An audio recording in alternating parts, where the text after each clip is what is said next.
So what's he going to say this time, huh? So for those of you who don't know me, my name is Sada Simran. I'm a member here at Seattle Unity Church.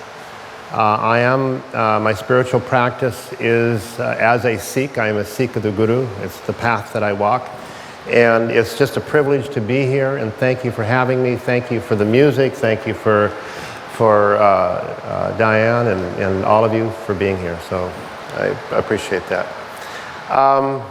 When Karen asked me to speak, she asked me to speak about being uncomfortable, the concept of being uncomfortable. I thought, well, that's clever. Why would she ask me that? Because I seem to be drawn toward comfort at every turn. And yet, the moment that I put a turban on my head, I felt uncomfortable. Back in 1976, when I was trying to move out of my drug and alcohol-induced behavior, I found yoga, and from there it was elevated to Kundalini Yoga, and Kundalini Yoga was started in these ashrams, which are actually communes that are yoga-based communes. So typically in the 70s, when you were on a spiritual journey, you would head to California, and so that's exactly what I did. And my first day in the ashram, a gentleman said to me, he says, do you know anything about Sikh Dharma? I said, well, you know, I'm not really here for religion. I'm just kind of here to get high, you know, in a healthy way. And he says, well, maybe we should have a chat with you. And it was a very beautiful talk, and the principles of Sikh Dharma fit so beautifully and perfectly with this yoga experience, with this community experience, that I began to wear a turban. And one of the foundational teachings of Sikh Dharma have to do with form. Okay, this form that I wear a bracelet, I wear turban, I put my hair up, I don't cut the hair. So there's many things, but probably the most confronting thing I've ever done was to wrap a turban on my head every day. It's really like wrapping your crown of consciousness. There's a chakra up here we call the crown center. And so you wrap that. We also have 27 bones in the body and in the head, and it helps keep everything level there. But it was very confronting and very uncomfortable for me. And I realized 17 years later, it took me to realize that I'm okay being a Sikh. Though this was my truth and this was my path, it took 17 years to be comfortable with this. I remember the day, and then I counted back. Oh my gosh, I've been doing this for 17 years. But it wasn't that the feeling of being uncomfortable dissuaded me from my truth. It actually encouraged me.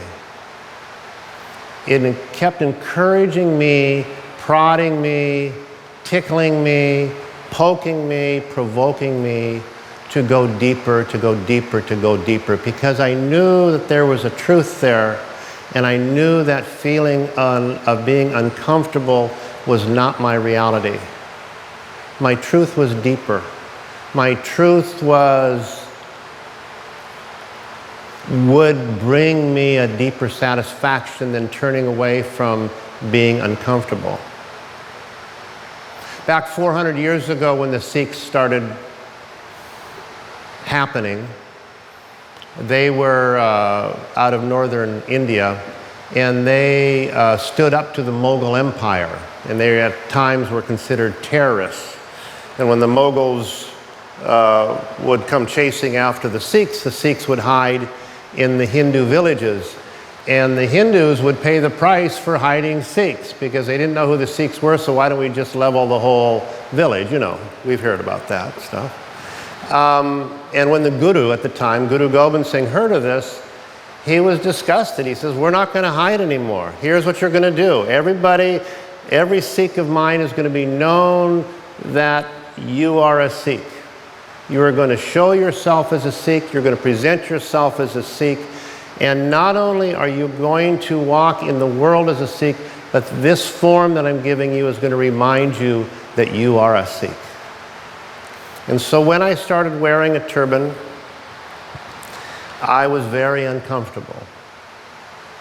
I don't see much distance between being uncomfortable and being on a spiritual path.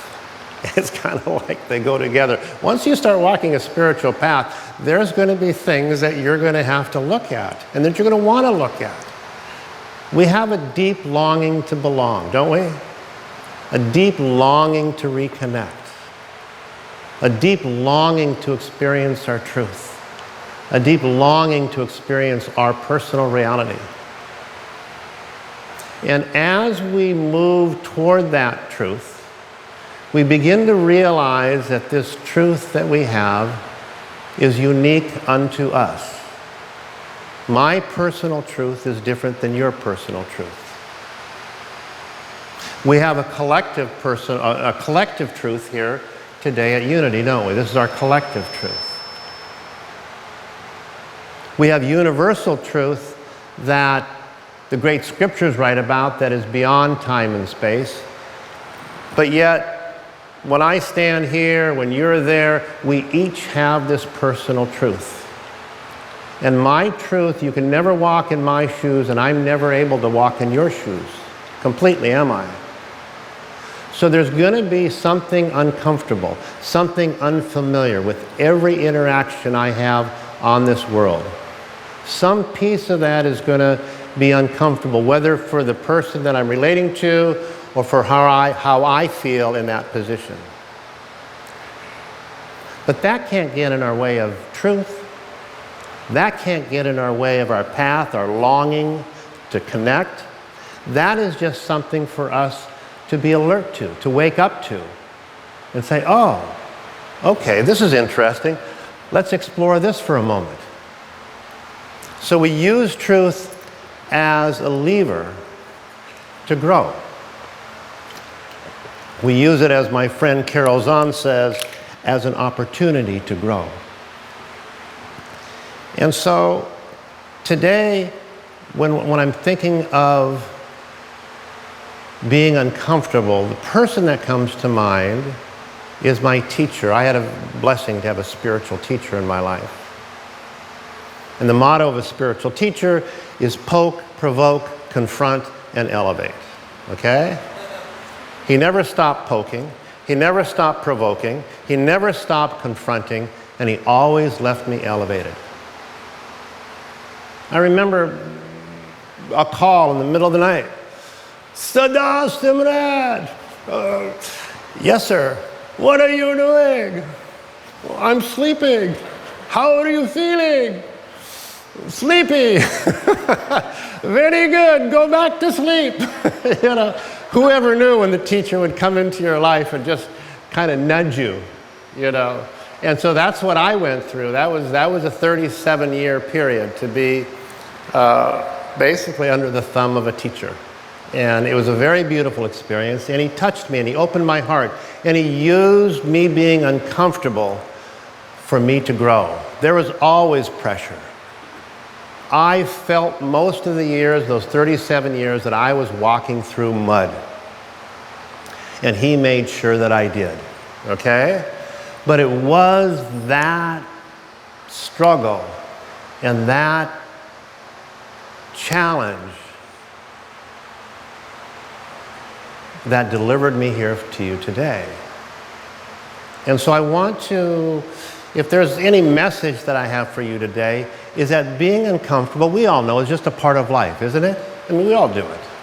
But what do? The older we get, we accumulate more goods and more money, and we want to get more comfort. We want a bigger couch. We want a softer bed. We just want to be more comfortable. We don't really want to face the things that we used to have to face. That's the discomfort I'm talking about. I love a big sofa, too. That's okay.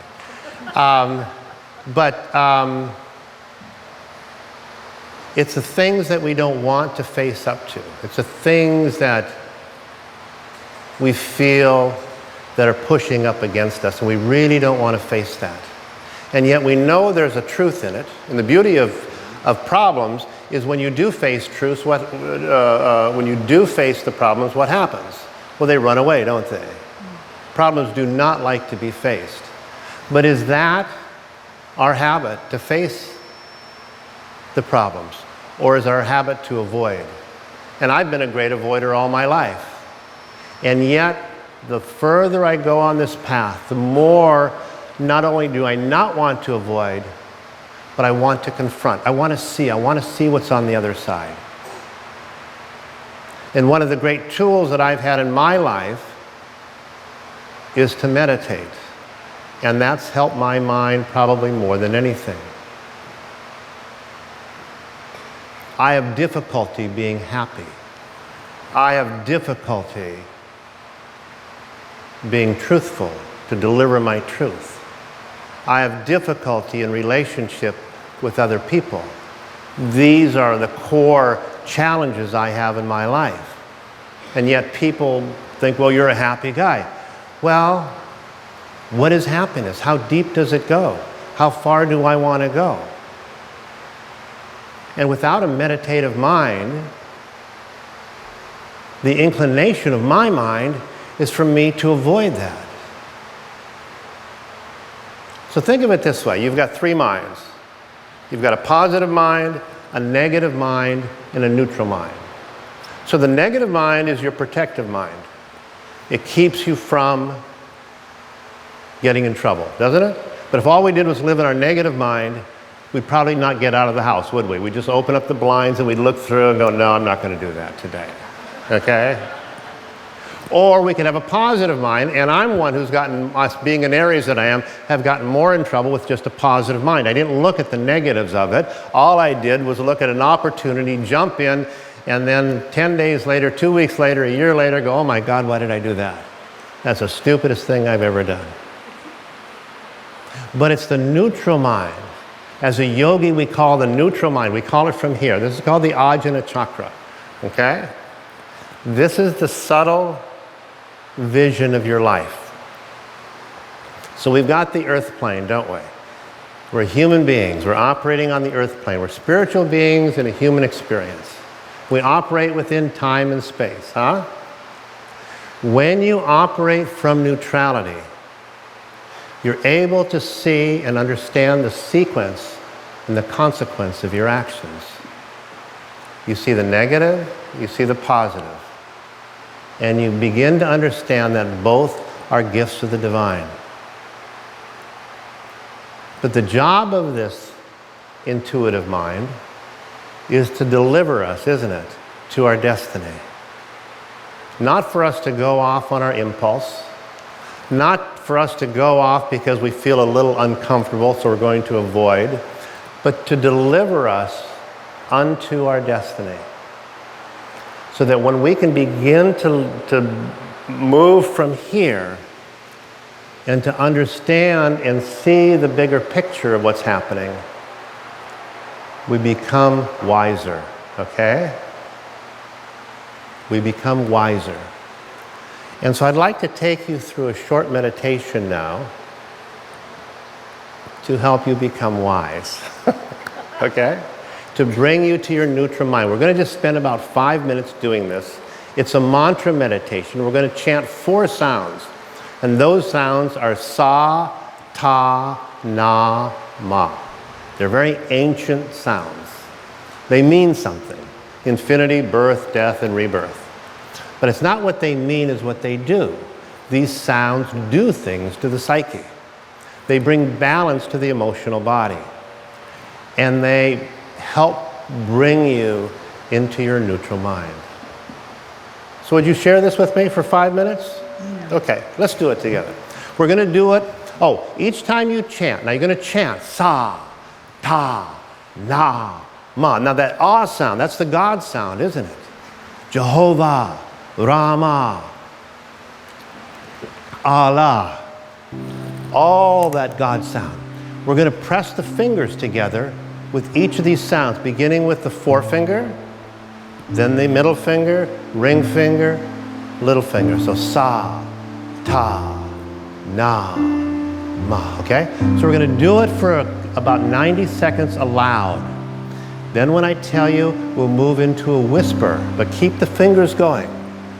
Then we're going to do it for a few minutes silently, but you're going to chant silently as you press the fingers to the thumbs.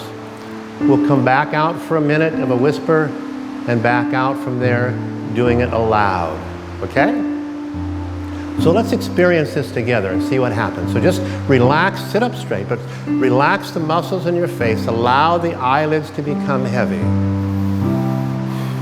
And just bring your mental attention now to your brow point. That area above the nose, between the eyebrows. And just relax the lids of the eyes.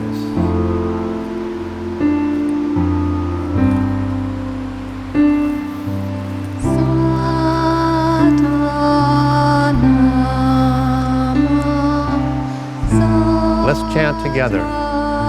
Nama.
Let us whisper.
And now silently,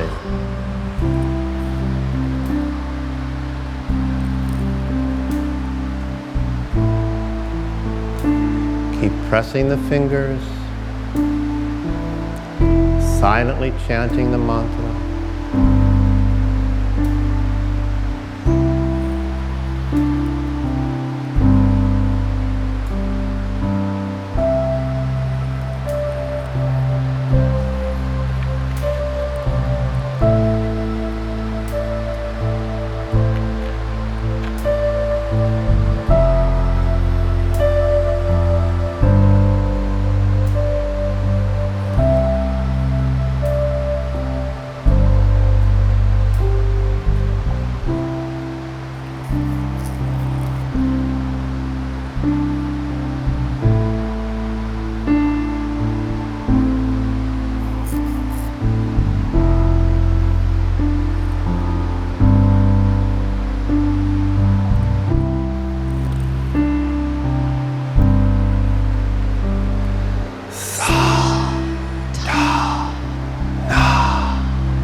aloud. Satanama, Satanama,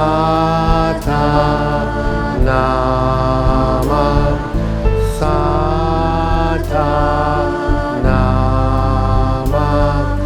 Satanama,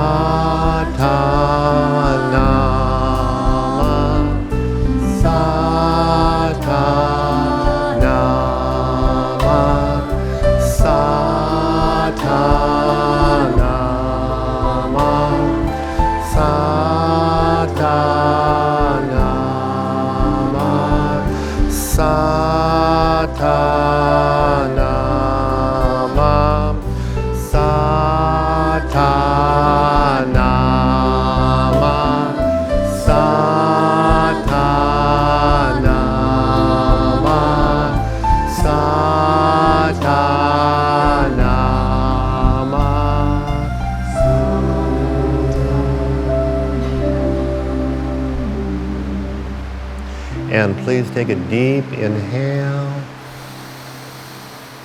exhale. Again, breath in, deep breath, holding the breath, and letting it go, relaxing the breath, and gently opening the eyes. Well, thank you for sharing that with me. That was called the Kirtan Kriya Satanama. So they say that when one follows one's mind, they're crazy, but when the mind follows them, they're sages, huh? So we need this mind, we need this neutrality, we need this deep sense of connection. The beauty of mantra, man means mind, tra means frequency, is it directs the frequency of the mind to come into relationship with the soul. And it's from there that the mind begins to do its best work. It's no different than walking into the chapel and seeing on the back wall, be still and know that I am God. Still the mind, hear the inner voice. So we live in times that are doubtful. We live in times that are challenging. We feel a little more uncomfortable than we did. All these people moving into the city, what's going on? This used to be a nice place, We feel challenged by 7, 8 billion people on the planet. Our ecology is being challenged. We're moving our home. We feel uncomfortable. But let's think of it as an opportunity to be alert and to wake up. This spring I was having some issues with my heart. I had open heart surgery 9 years ago, and I was coming up to a procedure in April to reset the heart. It hadn't felt good for quite some time, and I was tired, okay? I was very tired. The heart wasn't. How do you put your heart into something if you don't have your heart in rhythm, How do you bring your passion to something when you don't have your heart? And I had a student that came to me, and her name, I won't give you her name, but she's a very beautiful lady, never spoken to me before, taken only 4 or 5 classes, and she says, I have to tell you something. I said, okay. She says, and he told me to tell you. I said, what do you mean he? And she points this picture of Yogi Bhajan, my teacher, and I'm thinking, yeah, right. I said nothing, I just, go, okay.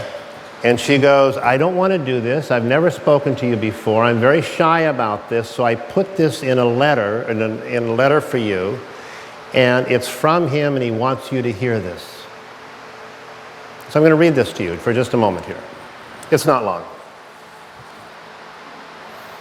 And the profound thing about the wording was this is how he talked, This was how he talked, how he communicated. He said, you must tune in, but do not tune out. Do not fall asleep. This is the time. Your entire life has led to this moment. You may be tired, sick, bored, sad, burned out, over it, but this is the very reason you've practiced. Your students need you now more than ever. Do not play it small. The world needs the message. This is the time. Most of all, you need you. Do not give up.